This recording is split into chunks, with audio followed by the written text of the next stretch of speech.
বাংলাদেশের সর্বশেষ গুরুত্বপূর্ণ আপডেট সংবাদে আপনাকে স্বাগত। শুরুতে সংবাদ শিরোনাম, পরে বিস্তারিত। শুরুতেই জানাবো বিজিবির সিওর চাঞ্চল্যকর দুটি অডিও ফাঁস। কক্সবাজারে ৩৪ বর্ডার গার্ড অব বাংলাদেশ বিজিবির battalion commanding officer CO lieutenant colonel Faruk Hossain খানের বিরুদ্ধে মাদক কারবারিদের সঙ্গে ইয়াবা ভাগাভাগির অভিযোগ উঠেছে। এছাড়াও সীমান্তে চোরাচালান ও ব্যবসায়ীদেরকে ধরে এনে নির্যাতন সহ নানা অপরাধমূলক কর্মকাণ্ডে জড়িয়ে পড়েছেন এই কর্মকর্তা। সম্প্রতি তার দুটি অডিও ভাইরাল হয়েছে, যেখান থেকে কিছু ভয়ঙ্কর তথ্য উঠে আসে। গোয়েন্দা সূত্র অনুসন্ধান থেকে জানা যায়, সম্প্রতি একটি অভিযানে জব্দ হওয়া বিপুল পরিমাণ ইয়াবার চালান তিনি ভাগ করে ফের মাদক কারবারিদের কাছে বিক্রি করে দিয়েছেন। যুগান্তরে হাতে আসা দুটি চাঞ্চল্যকর অডিও ক্লিপে ফারুককে অভিযানের নামে মাদক ভাগাভাগি এবং নাটকীয় অভিযানের পরিকল্পনা নিয়ে কথা বলতে শোনা যায়। এ বিষয়ে গুরুত্বপূর্ণ সংবাদ জানাবো, সঙ্গেই থাকুন। জানাবো গাজায় ইসরায়েলি হামলায় নিহত বেড়ে আরও ৬০। ফিলিস্তিনে অবরুদ্ধ গাজা ভূখণ্ডে দখলদার ইসরায়েলিদের হামলায় একদিনে আরও ৬০ জনের বেশি নিরীহ ফিলিস্তিনি নিহত হয়েছে। আহত হয়েছে আরও প্রায় ১৫০ জনের অধিক। এদিকে গাজায় একদিনের হামলায় একই পরিবারের ১২ জনকে হত্যা করেছে দখলদার বাহিনী। আজ এই তথ্য জানিয়েছে সংবাদ মাধ্যম আল জাজিরা। এরপর জানাবো ভারত পাকিস্তান সীমান্তে গোলাগুলি। ভারত ও পাকিস্তান সেনাবাহিনীদের মধ্যে গোলাগুলির ঘটনা ঘটেছে। গতরাতে জম্মু কাশ্মীরের লাইন অফ কন্ট্রোল LOC দুই পক্ষের মধ্যে এই গুলি বিনিময় হয়। সামরিক সূত্রের বরাত দিয়ে ভারতীয় সংবাদ মাধ্যম NDTV এই তথ্য জানিয়েছে। ভারতীয় সেনাবাহিনীর দাবি, পাকিস্তানি সেনাবাহিনী প্রথমে ভারতে কয়েকটি পোস্ট লক্ষ্য করে গুলি চালায়। জবাবে ভারতের সেনাবাহিনীও গুলি চালিয়েছে। এদিকে পেহেলগাম কাণ্ডে মুসলিমদের যা করতে বললেন ওআইসি। পেহেলগামে হামলার ঘটনায় নিহতদের প্রতি সংহতি জানিয়েছেন অল ইন্ডিয়া মজলিসি ইত্তেহাদুল মুসলিমিন এর সভাপতি আসাদুদ্দিন ওয়াইসি। আজ জুমার নামাজে মুসলিমদের কালো আর্মড ব্যাজ পরে প্রতিবাদ করার জন্য বলেছেন তিনি। একই সঙ্গে ভারতের প্রধানমন্ত্রী নরেন্দ্র মোদীর সমালোচনা করেছেন হায়দ্রাবাদের এই সংসদ সদস্য। জানাবো পাকিস্তানে যে কোনো সময় বড় ধরনের হামলা করতে পারে ভারত। আল জাজিরাকে পাকিস্তানি সামরিক কর্মকর্তা। পাকিস্তানে যে কোনো সময় হামলা হতে পারে ভারতের পক্ষ থেকে, এমন সম্ভাবনা ঘিরে ধরেছে পাকিস্তানকে। ফলে হুমকি মোকাবেলায় প্রস্তুতি নিচ্ছে পাকিস্তানের সশস্ত্র বাহিনী। ভারতীয় সরকারি কর্মকর্তারা ক্রমবর্ধমান হুমকির ফলে পাকিস্তানি নিরাপত্তা কর্মকর্তাদের এই বিশ্বাস দৃঢ় হচ্ছে। বিজিবির সিওর চাঞ্চল্যকর দুটি অডিও ফাঁস।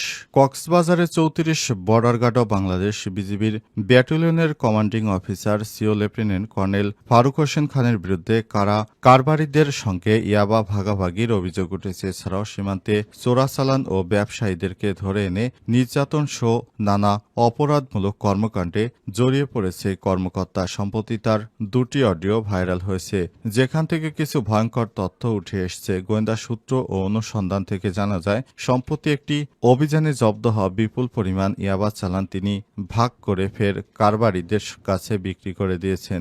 যুগান্তরে হাতে আসা দুটি চাঞ্চল্যকর অডিও ক্লিপে ফারুককে অভিযানের নামে মাদক ভাগাভাগি এবং নাটকীয় অভিযানের পরিকল্পনা নিয়ে কথা বলতে শোনা গেছে। অডিওগুলোতে এর বিষয়ে জানতে চাওয়া হলে তিনি এর সত্যতা স্বীকার করেন, তবে এর ভাষ্য এটি ছিল অভিযানে কৌশল এবং তিনি একটি গভীর ষড়যন্ত্রের শিকার হয়েছেন। এ বিষয়ে জানতে চাইলে বিজিবির মহাপরিচালক মেজর জেনারেল মোহাম্মদ আশরাফুজ্জামান সিদ্দিকী বলেছেন, লেফটেন্যান্ট কর্নেল ফারুক হোসেন খানের বিরুদ্ধে ওঠা অভিযোগ সম্পর্কে অবগত হওয়ার পরপরই প্রাথমিক ব্যবস্থা হিসেবে তাকে কক্সবাজার ৩৪ বিজিবি থেকে প্রত্যাহার করা হয়েছে। তিনি আর বলেন, বিজিবির একটি পেশাদার ও দায়িত্বশীল বাহিনীর কোনো সদস্য যদি শৃঙ্খলা ভঙ্গ করে বা অবৈধ কর্মকাণ্ডে জড়িয়ে পড়ে তার বিরুদ্ধে কঠোর ব্যবস্থা নেওয়া হবে, সে যত উচ্চ পদেই থাকুক না কেন। বিষয়টি আমরা অভ্যন্তরীণ তদন্তের আওতায় নিয়ে আসব। অভিযোগ প্রমাণিত হলে আইন অনুযায়ী কঠোর ব্যবস্থা গ্রহণ করা হবে।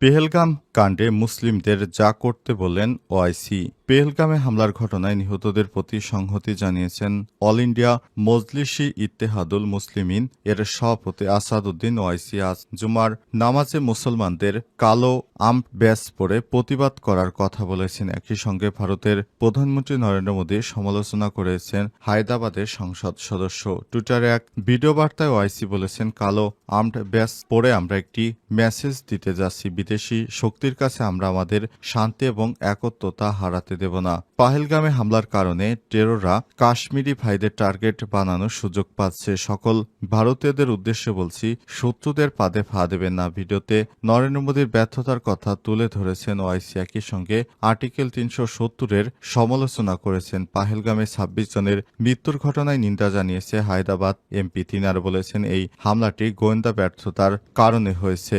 নরেন্দ্র মোদী সরকারের উচিত তাদের প্রতিরোধ দুর্নীতি পুনর্বিবেচনা করা। যারা এই হামলায় আক্রান্ত হয়েছে তাদের পরিবারের প্রতি সমবেদনা জানাচ্ছি এবং আহতদের দ্রুত আরোগ্য কামনা করছি। আসাদুদ্দিন ওয়াইসি কাশ্মীরি সরকারের কড়া সমালোচনা করেছেন। তিনি এই অঞ্চলের নিরাপত্তা নিয়ে হতাশা প্রকাশ করেছেন।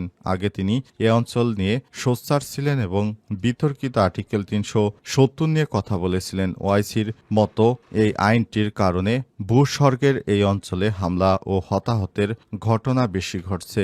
আজ ভারত নিয়ন্ত্রিত কাশ্মীরের পেহেলগামে পর্যটকদের উপর বন্দুকধারীদের ভয়াবহ হামলা চালানো হয়। এতে ২৫ ভারতীয় সহ ২৬ জন নিহত হয়। এই হামলার জন্য পাকিস্তানে মদতপুষ্ট সশস্ত্র গোষ্ঠীকে দোষারোপ করে পরদিন প্রতিবেশী দেশটির নাগরিকদের ভিসা বাতিল ও সিন্ধু পানি চুক্তি স্থগিত সহ বেশ কয়েকটি পদক্ষেপ নেয় ভারত। ভারত পাকিস্তান সীমান্তে গোলাগুলি। ভারত ও পাকিস্তানের সেনাবাহিনীদের মধ্যে গোলাগুলির ঘটনা ঘটে।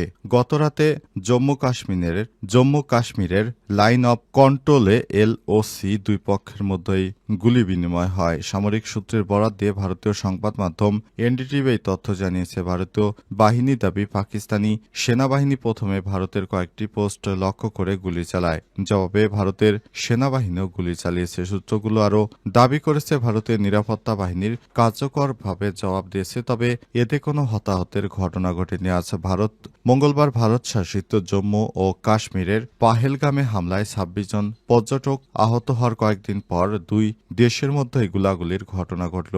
ভারত সরকার এই হামলার জন্য পাকিস্তানকে দায়ী করেছে, যদিও ইসলামাবাদ এই দাবি তীব্রভাবে অস্বীকার এবং ফলস ফ্ল্যাগ অপারেশন হিসেবে অভিহিত করেছে। হামলার পরদিন বুধবার প্রতিবেশী দেশটির নাগরিকদের ভিসা বাতিল ও সিন্ধু পানি চুক্তি স্থগিত সহ বেশ কিছু পদক্ষেপ নেয় ভারতের পদক্ষেপে জবাবে পাকিস্তানও কিছু কঠোর পদক্ষেপ নিয়েছে। ভারতীয় ভিসা বাতিল, ভারতীয়দের দেশটি থেকে বের করে দেয়া, দেশটির সঙ্গে বাণিজ্য স্থগিত, ভারতের বিমানের জন্য আকাশ সীমা বন্ধ করা এবং কয়েকটি পাইলট পদক্ষেপের ঘোষণা দিয়েছে ইসলামাবাদ। পাল্টাপাল্টি এসব পদক্ষেপে দেশ দুটির মধ্যে নতুন করে উত্তেজনা দেখা দিয়েছে, যা হয়তো সামরিক সংঘাতে গড়াতে পারে বলে আশঙ্কা করা হচ্ছে।